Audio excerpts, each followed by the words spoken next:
Creating Connections Podcast, episode number 84. I am Gittimer Certified Advisor Mitch Taylor. And I'm Certified Personality Trainer Vicki Musney. And today we get to talk to Rob Ferre. Yes. Or as I like to call him, Rob Ferre. That is very Rob. That is who he should be. Rob Ferre. Do I have any pit stains? No, I noticed, but thank you for pointing that out for everyone. We'll be back with Rob in just a minute. That was nice and easy. What are you talking about? This also speaks to a much bigger issue. Providing personal solutions through understanding people. This is the Creating Connections Podcast with Gittimer Certified Advisor Mitch Taylor and Certified Personality Trainer Vicki Musney. Welcome back to Creating Connections Podcast. I am Gittimer Certified Advisor Mitch Taylor. And I'm Certified Personality Trainer Vicki Musney. And today we have a special guest with us. Yes. And it's Rob Ferre, right? Hooray! Hooray Yes. for Ferre! Yes, it's me. You probably get the question about how do you pronounce your last name almost as often as I do. Musney. Yeah. Well, there's a reason for that. I originally was Rob Ferre. As I started getting into a more professional setting, I decided to go from Ferre to Ferre. And it's a pronunciation that is the original pronunciation of that last name. Nice. But, you know, Americans Americanized it and went with the Ferre. And so if you encounter any of my high school buddies, if you happen to be hanging out with me and a high school buddy comes up to me and say, "Hey, Ferre," it's kind of awkward, right? And so I decided to go by Ferre. Nice. I can see that. I like them both, frankly. I don't have a problem with either one. I mean, it's cool either way. So Yeah. But I think one twinkles and one, never mind. Well, and then somebody says, "Why don't you go by DJ Ferre?" I'm like, "Ooh, that's kind of cool. Who's this weird French guy DJing my event? DJ Ferre." Oh. Nice. Yes. So, Rob, you are a disc jockey. Yes. Out as. Yeah. You're also a speaker and a Yep. presenter. Yep. And what I love about you is your infectious energy. Tell us a little bit more about who you are and how you So I'm from Salt Lake City, Utah. I went to school at Southern Utah University in Cedar City. I graduated in 2003. In 2003, I moved to Orlando, Florida. In Orlando, Florida, I started working for Disney, Universal, and Nickelodeon. Out there, that's where I got taught to be a DJ. A guy recruited me to be a part of his company. It's called Electro Magic, which is also the sister company to Promo Only. So we got a lot of Promo Only stuff, Pioneer stuff. That's what I grew up on. And I used to, where I cut my teeth was in theme parks. I worked in theme parks, queue lines, DJing, entertaining people as they waited in queue lines. Not on cruise ships like yourself, but, you know, almost a similar thing. Very similar. And then I also worked at the Nickelodeon Hotel as their DJ game show host. Nice. And so that's where I got a lot of my game show host stuff. I moved back to Utah back in 2006. Started my business in 2007. Will be 10 years in 2007 here in Salt Lake City. Congrats. Life of Party Entertainment. That was a moniker by my sister-in-law. She's like, "Why don't you you're the life of the party, so why don't you call it that?" So that's the business. We are not a traditional multi-op in the sense that we have no employees. They're all 1099s, but I do book out a multiple and variety DJs. And I've grown my business organically. I didn't think I'd get different DJs to start working for me, but we've grown it. And we recently won Best of State for Event DJ here in the state of Utah. So Very cool. I'm pretty excited about it. And it's been an awesome business. And now I'm kind of working on the second phase of my career, which is the speaking. I spoke at the Las Vegas DJ show about 3-4 years ago. I got on stage and I enjoyed it. I was like, "Oh my gosh, I'm good at this." And Scott Favor said, "You should go into this." And then I joined National Speakers Association about a year and a half ago. And so that's where I am today, and just growing my business and trying to be a thought leader within the DJ industry and industry. So I'm not very good at blogging and podcasting, but I love speaking. Well, and being a guest interviewer is a good way to start, and we love having you on the show. I Thank you. remember before we were actually introduced, like officially, Yeah. I remember seeing you, and you were just this, what Mitch said about your infectious energy. I'm like, you were the guy in the front row that always had his hand up. Yeah. It was time for a question, or even before it was Yeah. time for questions. And you did. I totally noticed your energy, but I also noticed it was always in a very positive way. Some Yes. people bring a negative energy to a conversation or to an event. Right. And especially when you get out of the work situation where people are willing to fake it sometimes. And then when you start networking or getting to people at conferences, you can still pick out the negative, the people that give the negative vibe. But I've noticed that about you, both in person and on social media, and the way you connect. You're very positive, and I really appreciate that about you. Thank you. The only time I'm not super positive is when I'm tired and I'm in traffic. So if you catch me at any of those times, you'll wonder why. I was at a networking event for NSA a week ago, and this girl comes up to me. She goes, "Why do you hate me?" I'm like, "I don't hate you. I'm just tired." I'm sorry. She was just like, "What is it? What's wrong?" I'm like, That's why I don't do so well at morning networking events. Me neither. Because I'm usually waking up by the time they're over, and I'm like, oh, yeah. Oh, I missed all those opportunities to be positive. Did you wave at her with the wrong finger? No, it was just funny because she came in and she said hello, and I kind of was like, meh, you know. But she caught me at a wrong moment because we were in the middle of the meeting, and so I didn't have a chance to say, "Oh, hey, it's so good to see you." It's just like, what? So interesting.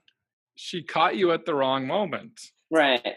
I know. And you talk about being positive in all interactions. Right. And that just goes to show that you're real. Oh, yeah.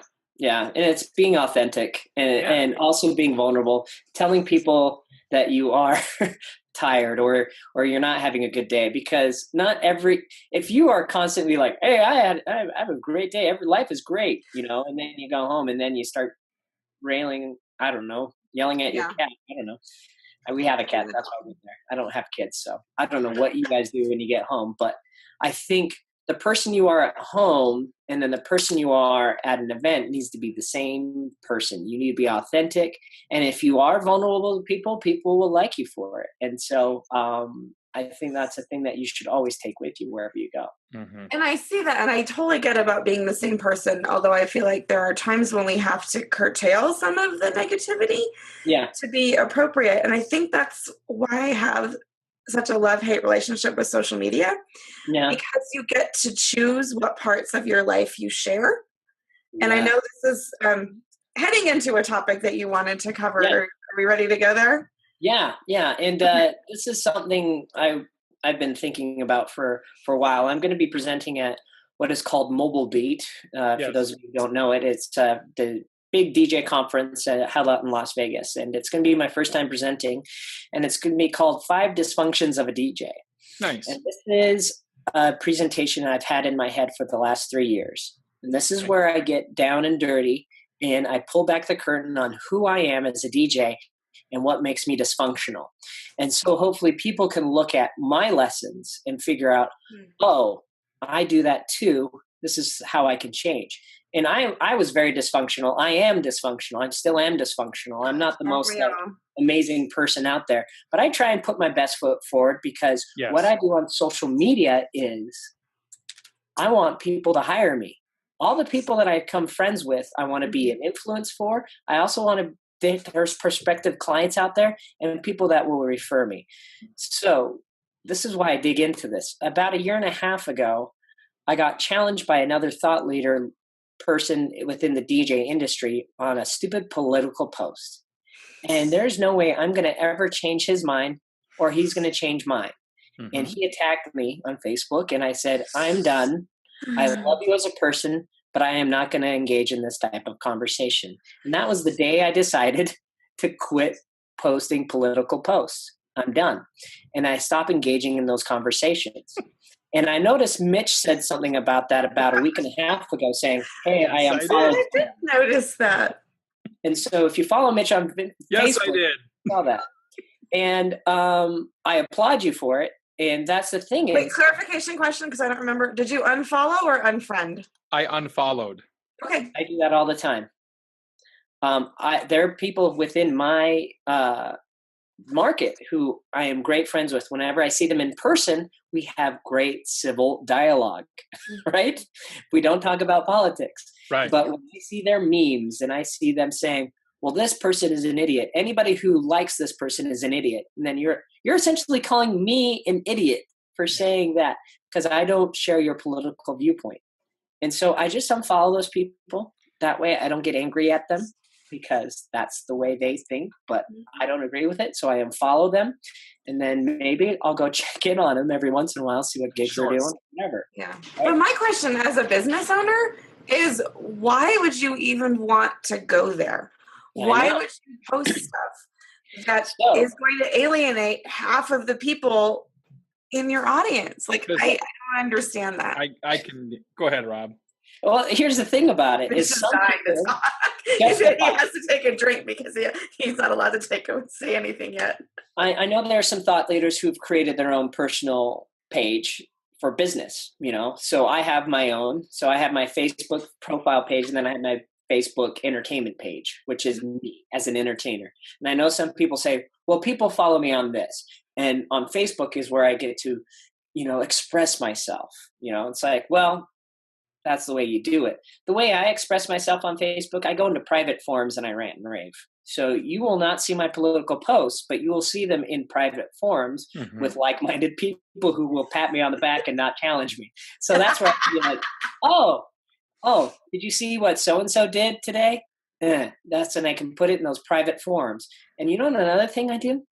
If I see a comment, I will type it all out and I never press enter and I delete it. But I get my thoughts out there. I get my rants and my raves into that person's thing. Sometimes I post it and then I delete it. But that's why I do it. But it's also cathartic to do it that way. But also FaceTime is a big waste of time most of the time, right? Facebook, you saying? Facebook? Yes. Yeah. Yes. But it's also a tool to help us get booked. Right. So don't be one. So don't be one. Sorry. So here's the thing. I went to Mobile Beat in March, and so many people came up to me. I had changed the way I interacted with people on Facebook, and they all said to me, I love following you on Facebook. You are so positive. I love to see what you do and this and that. And I said, oh my gosh, it's working. I don't know if people go up to thought leaders during Mobile Beat and like, I love what you said about Donald Trump. I love what you said about Hillary Clinton. I am so on board with you. I loved how you called that person out and called them a right-wing idiot or a left-wing idiot or a liberal, whatever, right? I don't think that happens at Mobile Beat, or at least the conversations that I'm not a part of. But people often, like yourselves, you say, Rob, I love to see the positivity. Yeah. And the thing is, I didn't learn this all by myself. One of the best people who does this is Scott Favor. He's Mr. Sunshine and Happy Face. And he's been a guest on our show before, and we've talked about him many times. Yeah. And if you don't know Scott, follow him on Facebook. But the other thing is also being authentic. He'll become a favorite. Oh. Yes, with an E.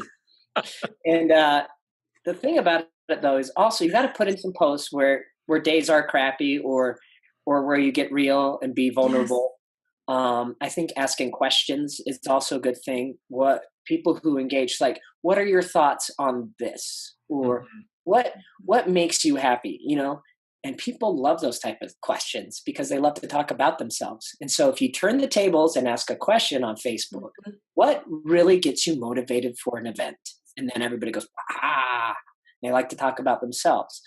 And so I post once a day on Facebook, once a day. It's calculated. It's so I can get likes. If the post gets less than 20 likes, I'm like, well, that was a waste of time. So I like to put posts out there that are such a yellow. I know. I'm a very narcissistic. I want people to pat me on the back. That's what I really want. I'm only laughing because I do that too. When I post about my kids, they actually come and ask me, how many likes did I get on my post that you shared? When you talked about my birthday, how many people liked it? Or whatever. And so I don't want to inundate people's news feeds with crap. It's like, oh, here's another meme. Here's another political post. Actually, I do like little cat videos and doggy videos and things like that, but I don't repost those. I just send those to my wife. Whenever I see something like that, it just goes directly to my wife. If you look at if you go to our messages, all it is cat videos and dog videos. That's all it is. Nice. But when you post like once a day, it comes into somebody's news feed, not as cluttered, not as chatter, but like, oh, this is what Rob had to do today. Mm-hmm. Oh, it's fun to see. People like to see where you're going.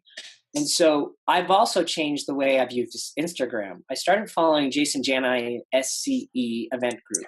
I love what they do on Instagram. Mm-hmm. And so I imitate it.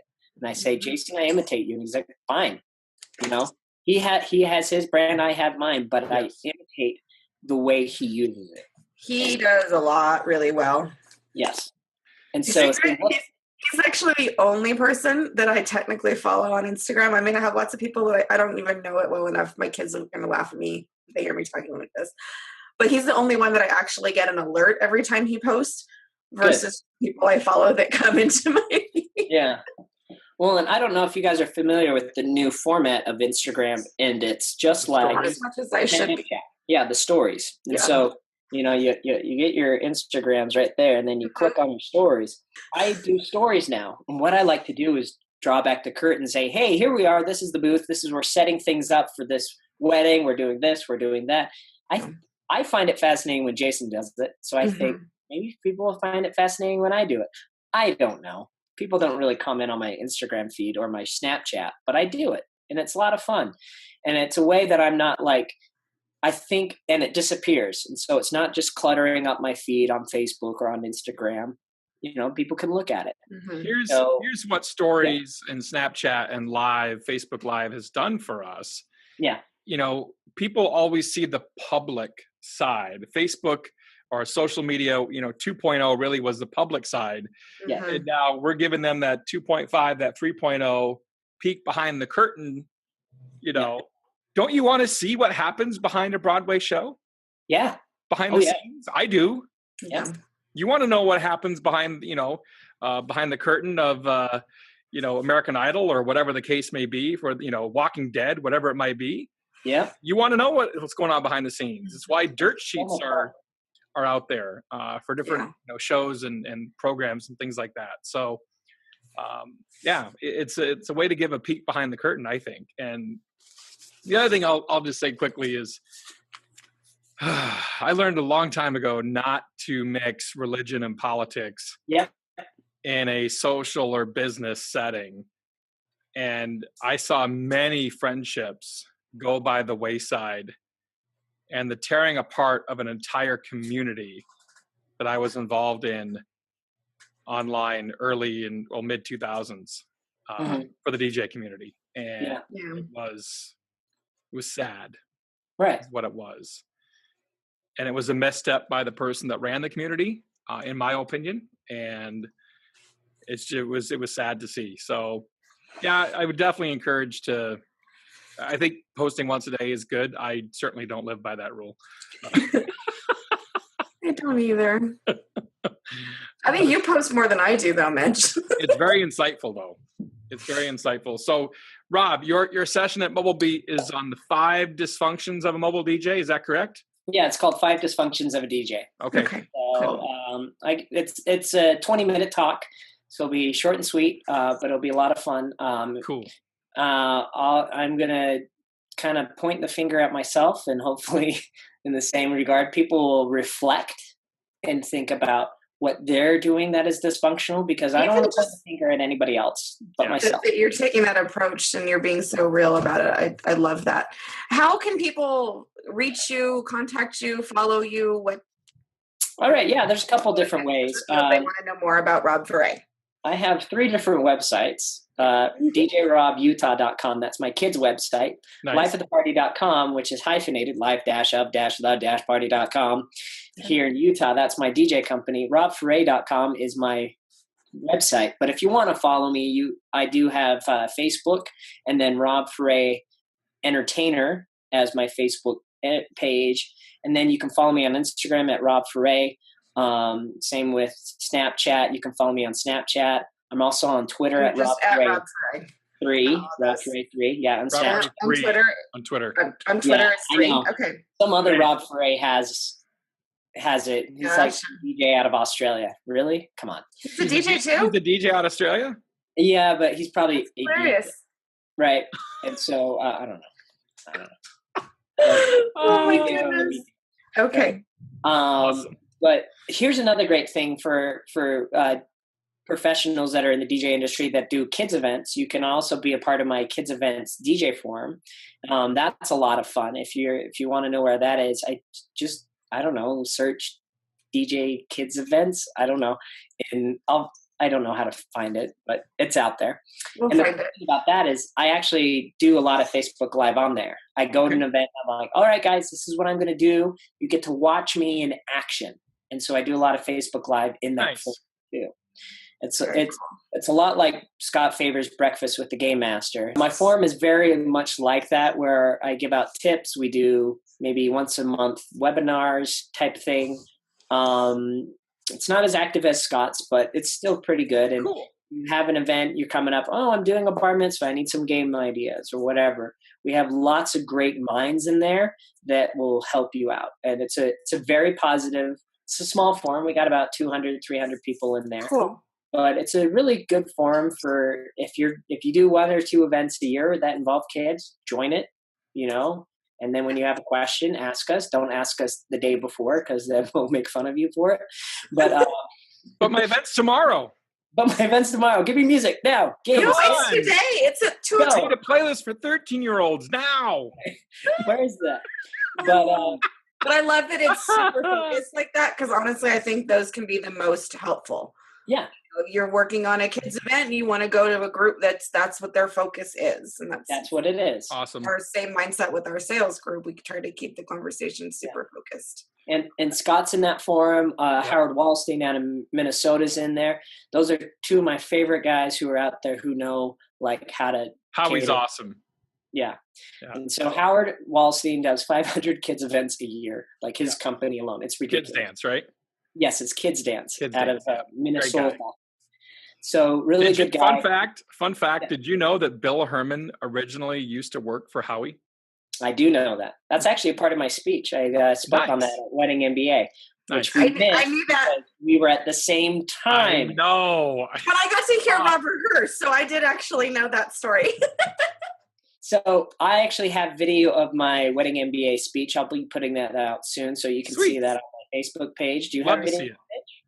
I do not yet. Okay, but it's out there. Yes, I should be getting a copy eventually. Okay, good. So we can watch each other's and critique each other later. Love to. Thank you, Rob, so much for being on the podcast. Yeah, no problem. That's our podcast for today, episode 84 with Rob Ferre, keeping it positive with social media connections. I am Gittimer Certified Advisor Mitch Taylor. I'm Certified Personality Trainer Vicky Musney. You can join and Rob. I'm positivity. Do I get a sign off? Go ahead. You sign off. Yes. And I'm Mr. Positivity himself, Rob Ferre. Yay! Yay! Rob Ferre! Yay! You can join all of us at Mobile Beat Las Vegas coming up. Go to mobilebeatlasvegas.com to get your tickets today. Like now. Go click the link. Join us in Vegas. We have a special workshop coming up in Vegas, a deep dive into the sales process. More information on that in the links below. Thanks for joining us. We'll see you next time. Bye-bye. Bye. Have a great week. Thank you for listening to the Creating Connections podcast with Gittimer Certified Advisor Mitch Taylor and Certified Personality Trainer Vicky Musney. For more information on providing personal solutions through understanding people better, visit creatingconnections.biz.